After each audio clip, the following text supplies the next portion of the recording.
Most CEOs don't fail because of strategy. They fail because they hire the wrong people and then keep them for far too long. I know because I've been there. And when I was starting my first company, a very good friend of mine, an executive recruiter, said to me, "You only get the keys to the CEO country club when you learn how to fire people." At the time, I thought that advice was interesting and perhaps relevant, but really a little bit off the mark. See, I was a CEO trying to build an identity as being fair, supportive, empathic, and it didn't feel like firing people supported that image, nor was it something that was going to be readily accepted. I felt like I was going to be a failure and be seen as a bad boss, as someone who did not communicate properly and maybe didn't really know how to lead a group of people. And that hurt. And that made me afraid. There was a lot of fear there. Fear that I would look bad. Fear that the organization wouldn't accept my decisions. Fear that people would find work elsewhere because it was a better place to work. And so I delayed. I rationalized. I waited around trying to see if things would get better.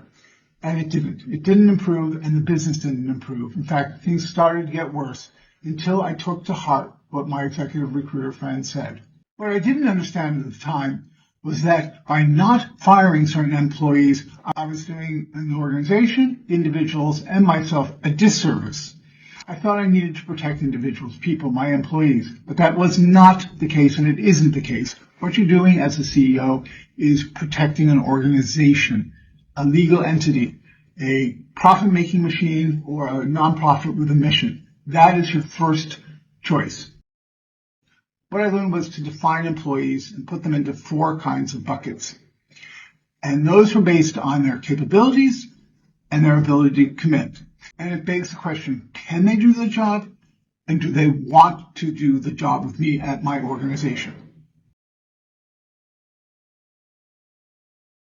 These are your top performers. And an organization can never have too many employees in this bucket. Even if you have to pay a little more, the benefits always outstrip the cost. After receiving my MBA, I was very ambitious. I was 30 years old and I felt I had to make up some lost time. So I got to it. I joined Deutsche Bank in New York, and they had just bought a strategy consulting firm called Roland Berger, and I went to Germany for several years. And I was so ambitious and so well educated through my MBA and undergraduate that I pretty much knocked the ball out of the park all the time. I got the maximum bonuses and so forth. However, Deutsche Bank always loomed in the background as an alternative to Roland Berger. So what did Roland Berger do when that threat came this way? They gave me more money. They promoted me. They made me feel like I really belonged there. And that really is, for me, the gold standard. Because top performers don't stay because they're loyal. They stay because they're challenged, valued, and moving forward. And the moment they're not, they leave. Usually because you tolerated the wrong people around them or they didn't see a future. And here's what you need to do to make sure you can keep your top performers. 1, know what drives them. Understand their goals, motivations, and what they want next. 2, customize their path. Adapt roles and responsibilities to keep them challenged and advancing. 3, keep them growing. Continuously increase their exposure, skills, and impact. Low capability and low commitment. This one should be easy. There are no gray areas here because it's simply a question of misalignment. They're not interested in the job and they don't really have the capabilities or the desire or the ability to expand those capabilities. So here are the things you need to keep in mind. More than any of the other 3 types, this one is about knowing how to protect the organization. First one is know the legal ground. So you need to understand both federal and local labor laws before you act. Every state is slightly different. Number 2, you need to use a rigorous PIP if needed, a performance improvement plan. That's very important for those companies that have a potential of being sued for whatever reason. Obviously, big companies do this more often, but it's also a last-ditch effort to give an employee the chance to see what they can do. And finally, number 3, severance agreements. Now, severance agreements for big companies are fairly well laid out. You give about a month for every year of service in terms of payments, and you make sure that they sign an agreement that keeps them from saying bad-mouthing the company and so forth. Not always easy to enforce, but at least it sets the groundwork. With small companies that are financially, if not precarious, not on sound ground, usually about a week per year of service is standard, if you give anything at all. High capability and low commitment. This is a very dangerous one. This is the one that stirs up an organization. They're not aligned, but they're smart and they've delivered and they know that. When they get into their head that they're going to start causing trouble, even if it's not conscious, it's time to really look closely at whether or not they're worth it, even if they've performed. So I had, early on, my first one that I hired, she was asking for more money right up front. And I kind of learned my lesson because I didn't pay attention to it. In fact, clients who end up in this situation, I usually tell them not to go forward on an offer. But she joined us, she performed, but then she started getting very arrogant and she would talk back. And she started doing that in front of clients. At that point, I knew it was time to end the game and I asked her to leave.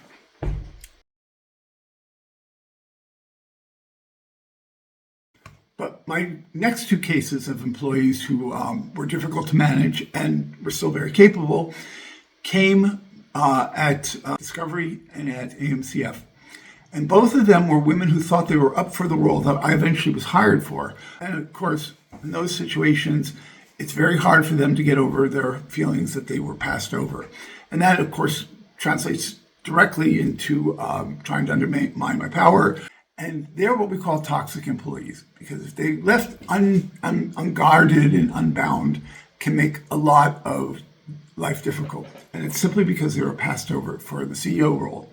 In fact, at Discovery, David Maslov, the CEO who took over about 12 years ago, he did something very smart, and it paid off, which was to fire my boss, who was the head of International, and the head of Americas, because they had been rivals for this role of CEO, and he knew it would only be a headache. Now, did he install the right people to take over for them? No. In the case of the head of International, it wasn't.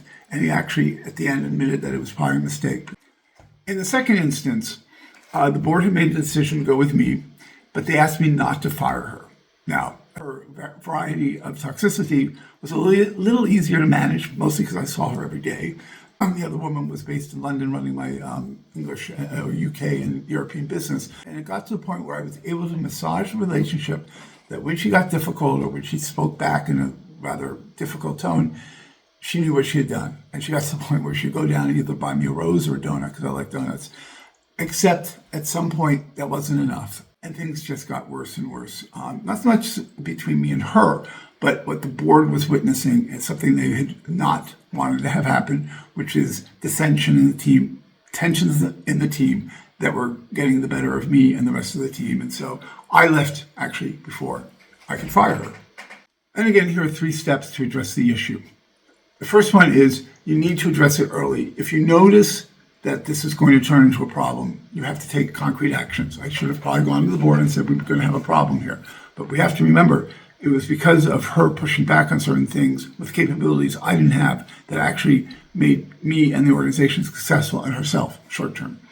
The second one is you need to sit down and confront this directly, but appropriately.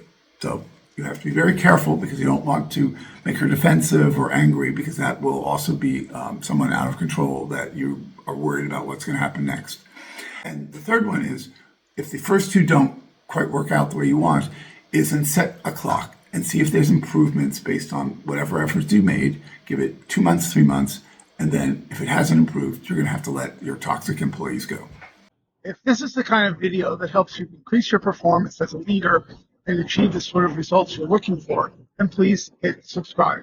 Because great businesses only exist if there are great people to lead them. Low capability, high commitment. This is the hardest one. I call them the loyal but lost. The issue is that they actually don't care about the organization, and they really don't care about working hard, but they care about playing a game that makes them look good. They understand what their bosses want to hear and want to feel. So the bosses want loyalty. They'll provide a semblance of loyalty. They want the appearance that you're industrious, so they'll look industrious, even though underneath it all, they have no clue what they're doing, but they really care. But more importantly, even if they don't have the capabilities when you hire them, they show no sign when you really dig deeper that they're ever going to want to build those capabilities. And in some cases, they don't ever want to build and spend time on advancing whatever capabilities they might have. This means that many of these loyal but lost end up in reality being low performers. They're only in it for themselves. But especially startups and leaders who have yet to prove themselves, i.e. have many insecurities, will fall for this. And when push comes to shove, when they discover that indeed there's a gap in what they say they're doing and what's actually occurring, the leaders still hold on to the hope that they are loyal, good people who add something to the organization. With my clients, this is the moment when they call me to see if I can coach them in the context of a PIP. And quite honestly, every time I do this, I quickly say to them, I don't think that they're worth it. And yet, my clients hold on to the hope that they be able to add some value, and they live in a lie that these people are coachable, when in reality, they're not. So how does one handle these very elusive types? Well, first one is, if you're not willing to bite the bullet and understand what's really going on, you do a PIP to test reality. If they can't meet it, the answer is clear. They're gone. Now, there are some people who have skill sets, but they just don't know what to do with them. They don't recognize them, and they also don't know what it means to advance them. That still makes them potentially have a skill set that your organization might need. But that's what the PIP is there for, is to find out what those are and if you can utilize them elsewhere in the company. Now, the problem with startups is that they're just not advanced enough and probably don't have all sorts of open recs that they might be able to fill with someone who's not performing in a certain role. So the third thing you need to do is, once you've got the sense that it's not going to work out, you need to start replacing them quickly, because you are going to have to fire them, but they may have a role that, although better served by someone else, needs to be filled very quickly. In summary, the model is simple in its construction. High capability, high commitment are your top producers. The low capability, low commitment, you need to get rid of them quickly. High capability with low commitment, you need to confront fast. And low capability with high commitment is you need to explore and decide, but you probably are going to find out that they belong in the low performer category. But at the end of the day, leadership is not about labeling. It's movement. And people drift. And your job is to intervene and understand where they're going and if you're aligned. So let's be clear and honest here. Because the moment your organization senses that low capability or low commitment is tolerated, that becomes the culture. And once that happens, you don't need to fire people anymore, because your best people will do it for you. They will leave.